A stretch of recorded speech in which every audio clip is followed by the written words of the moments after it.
Nah, setelah kita membahas tentang unsur dan atom, kita lanjut ke molekul. Nah, molekul itu merupakan gabungan dari 2 atau lebih atom, ya, yang saling berikatan melalui apa ini? Ikatan kimia ya, oleh ikatan kimia.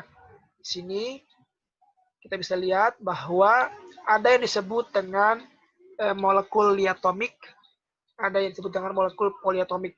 Ya, ini kalau misalkan terdiri dari 2 atom, berarti dia molekulnya diatomik. Tapi kalau lebih dari 2 atom, maka dia disebutnya molekulnya adalah poliatomik. Nah, biasanya juga ada yang dikenal dengan molekul unsur dan molekul senyawa. Molekul unsur merupakan molekul yang terdiri dari atom-atom yang sama, yang sejenis seperti ini nih. Gas hidrogen, gas nitrogen, gas oksigen, gas bromin ini dia merupakan molekul unsur. Tapi kalau HCl, CO, H2O, NH3, dan CH4 itu merupakan contoh molekul senyawa. Jadi molekul senyawa itu ketika atom-atom penyusun molekulnya itu berbeda jenis, itu ya, itu molekul senyawa. Nah, cara memvisualkan molekul itu ada beberapa cara, diantaranya ada 3 cara ini yang kita pelajari di tingkat pertama ini, yaitu ada menggunakan struktural formula. Ini yang kita udah akrab ya, sudah sering melihat gitu, menggunakan notasi garis seperti ini.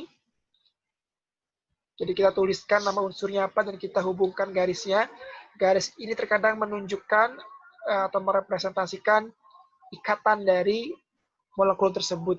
Ya, bisa tunggal, ikatan rangkap 2 atau rangkap 3. Nah, bisa juga dengan ball and stick model ini. Ya, molimut ini ya, bentuknya menggunakan bola-bola seperti ini. Atau bisa juga dengan menggunakan page filling model. Jadi seperti ini. Kalau bedanya itu kalau tadi itu ada semacam apa namanya ini batang ya, batang penghubung antara 2 molekul. Kalau di space filling model ini dia nggak ada batang penghubung yang nyambung aja gitu. Nah, warna-warna ini itu tidak sembarangan. Warna-warna ini itu menunjukkan jenis dari unsurnya atau atomnya ya, ada ketentuannya. Seperti itu. Tapi mungkin yang kita gunakan itu lebih ke struktural formula, ini lebih umum digunakan ya. Struktural formula. Nah, ketika kita membicarakan molekul, maka kita akan membicarakan mengenai rumus molekul dan rumus empiris. Nah, di sini rumus molekul itu menunjukkan jumlah eksak ya dari atom setiap dari atom yang menyusun molekul tersebut. Jadi jumlah detailnya, jumlah seutuhnya. Sedangkan rumus empiris merupakan penyederhanaan dari rumus molekul. Nah, lihat di sini perbandingannya nih. Rumus molekul dari air H2O. Tapi empirisnya juga sama H2O ya. Kalau ini C6H12O6. Ini rumus molekulnya. Dia menunjukkan bahwa molekul ini terdiri dari 6 atom karbon, 12 atom hidrogen, dan 6 atom oksigen. Nah, ini bisa disederhanakan. Maka, kalau bisa disederhanakan disebut dengan rumus empiris. Jadi CH2O.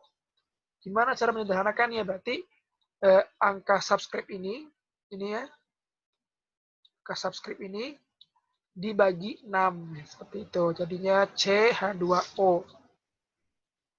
Dan contoh lainnya ini, kalian lihat sendiri.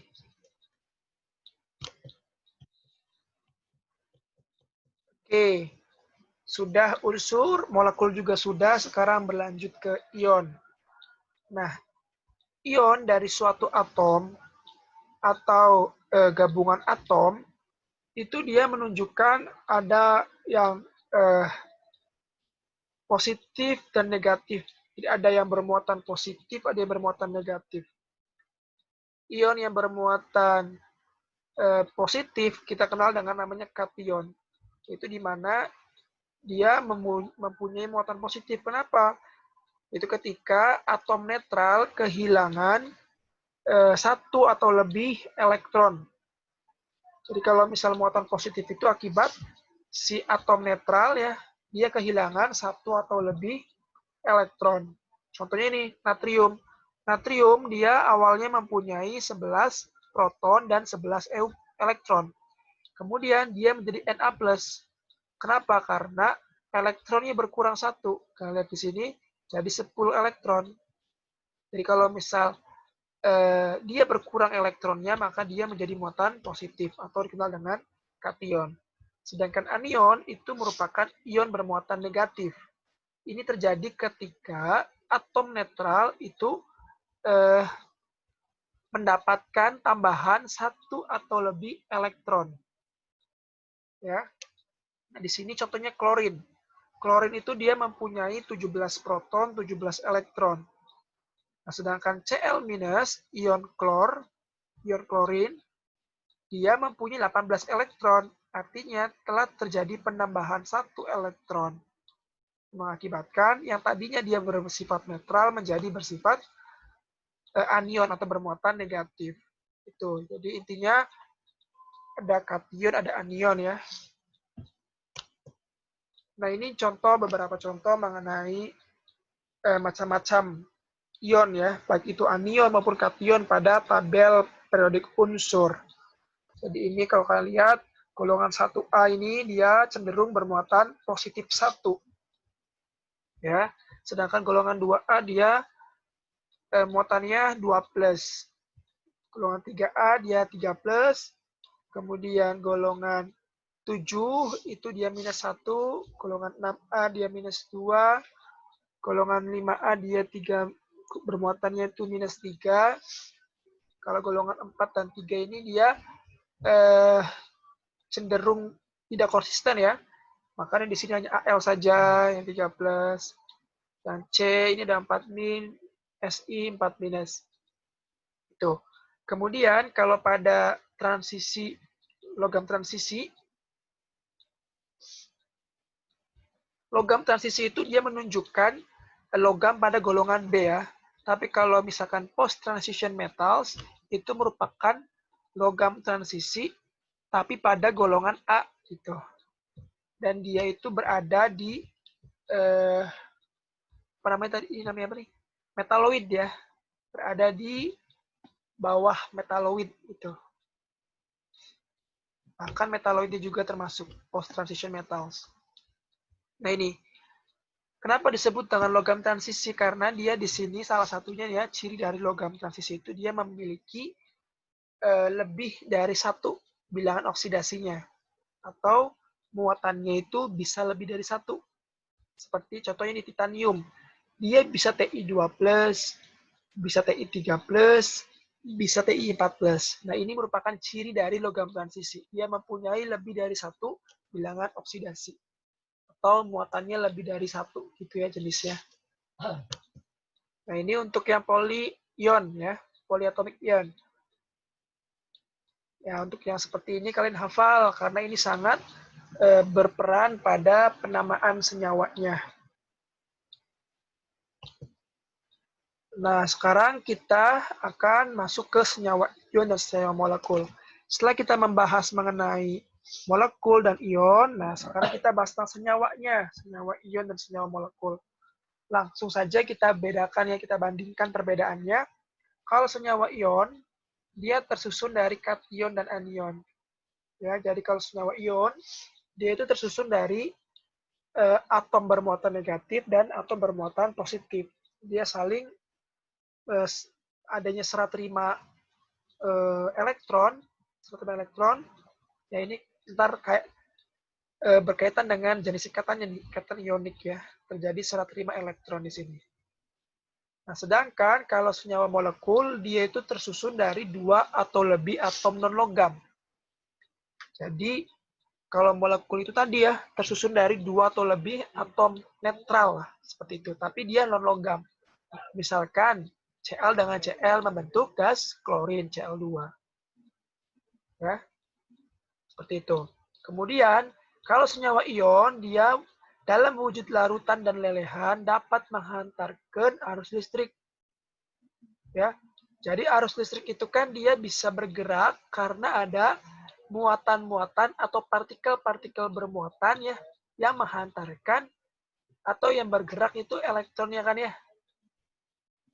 Kan kalau arus listrik itu kan pergerakan dari proton sebenarnya mah, tetapi diindikasikan dengan adanya pergerakan elektron.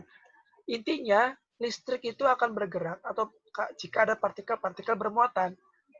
Nah, karena senyawa ion tersusun dari partikel-partikel bermuatan, otomatis dia mudah untuk menghantarkan arus listrik.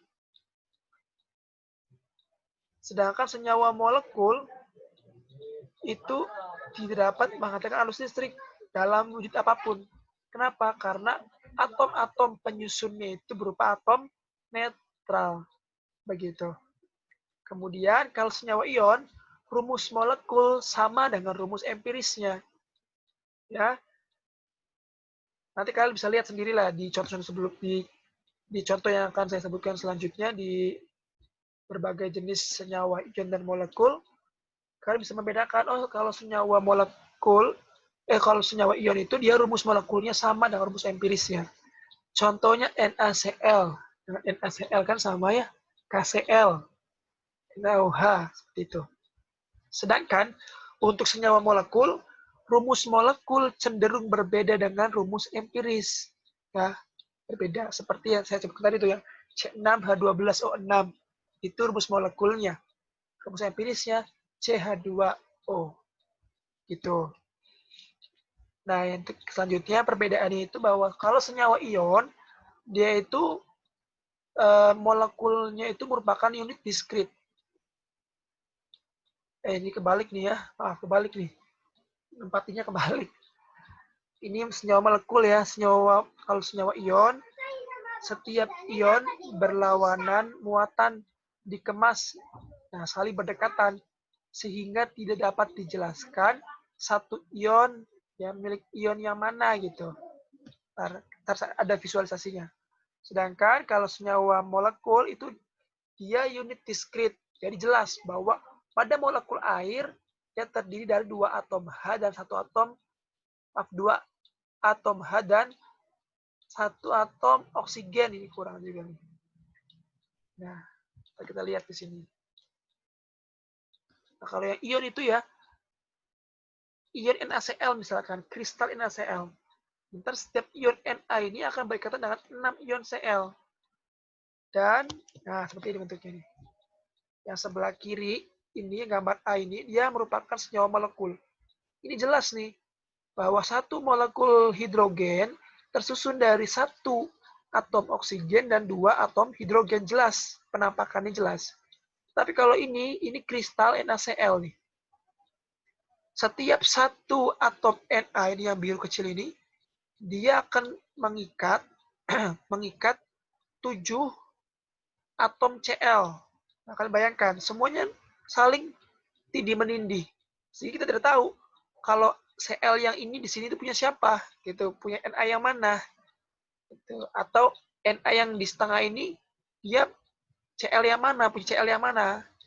Karena kalau pada kristal semuanya saling sambung menyambung gitu.